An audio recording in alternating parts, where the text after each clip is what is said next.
1960.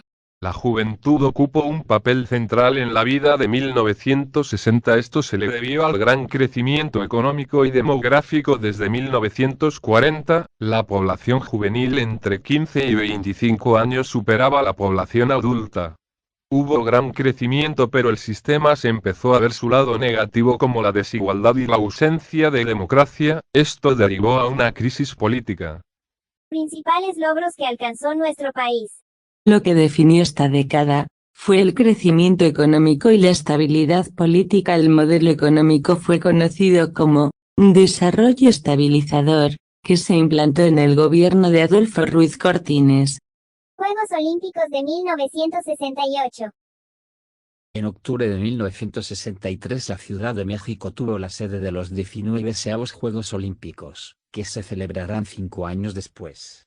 El presidente Adolfo López Mateo puso gran empeño para las Olimpiadas. La decisión del Comité Olímpico Internacional disgustó a muchos, ya que era la primera vez que un país de lo que entonces se le llamaba Tercer Mundo recibiera una oportunidad semejante. Países europeos les preocupaba que un país salvaje contara con las condiciones necesarias. Estos estereotipos eran causados por las películas de charros, entre otros. Para el gobierno mexicano esta participación representaba una oportunidad de oro. Papel de los jóvenes en la transformación del país. Como ya hemos mencionado, la juventud adquirió un protagonismo insospechado. Se atrevieron a cuestionar su relación con los adultos, alzando su voz en protesta frente a los efectos adversos de la industrialización acelerada, la desigualdad y el autorismo gubernamental. Muchos de ellos apoyaron las causas sociales, simpatizaron con los jóvenes líderes de la Revolución Cubana o se identificaron con los hippies y la ola musical anglosajona. Crisis política en 1968. El gobierno del presidente Gustavo Díaz Ordaz enfrentó varias rebeliones derivadas del sexenio anterior, como los movimientos ferrocarrileros y magisterial, al movimiento sindical emprendido por los médicos del IMSS y el ISSSTE. Se sumó la movilización de grupos guerrilleros de la Sierra de Guerrero, que, influidos por la Revolución Cubana, optaron por la violencia para la transformación del país. El acontecimiento que mostró el descontrol del sistema político nacional fue el movimiento estudiantil de 1968. Este movimiento nació a finales de julio, con el paro de las preparatorias 2,3 y 5 de la UNAM y de la vocacional 5 del IPN, en respuesta a la brutal agresión que había recibido un grupo de estudiantes, el 23 de julio por parte de los ganaderos. La respuesta represiva del Estado con la intervención del ejército sobre las escuelas. El 27 de agosto 400.000 personas realizaron una manifestación. El 28 la plaza fue despojada por el ejército. El 13 de septiembre se llevó a cabo la marcha del silencio con el fin de contrarrestar la imagen de los medios. Alrededor de las 18 horas un helicóptero lanzó una bengala, desatándose de inmediato un intenso tiroteo. A mí y una maldita bala me atraviesa.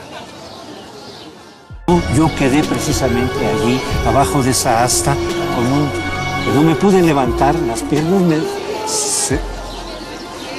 se me doblaban.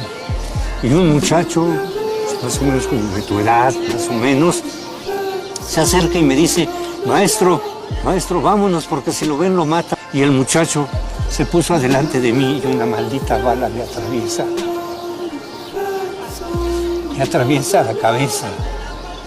No sé si el balazo venía de allá o venía de aquí, no me di cuenta, o de allá. El hecho es que aquí cayó, aquí.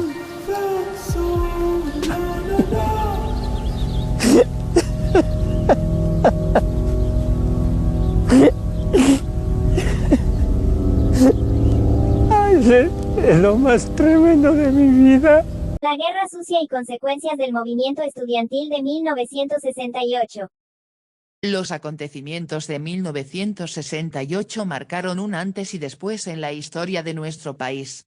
El movimiento estudiantil se desarticuló y sus líderes permanecieron años en prisión. El activismo político no se desvaneció, sino que permaneció en clandestinidad. La reacción violenta y represiva del gobierno frente a cualquier gesto de rebeldía se vio legitimada, puesto que los disidentes fueron considerados criminales. Durante la década de 1970 sufrió los efectos de la guerra sucia, que era el enfrentamiento entre grupos rebeldes y la fuerza pública conformado por el ejército, policías, y grupos paramilitares. Para imponer el orden y propagar el miedo, el gobierno utilizó métodos ilegales como la tortura y la desaparición.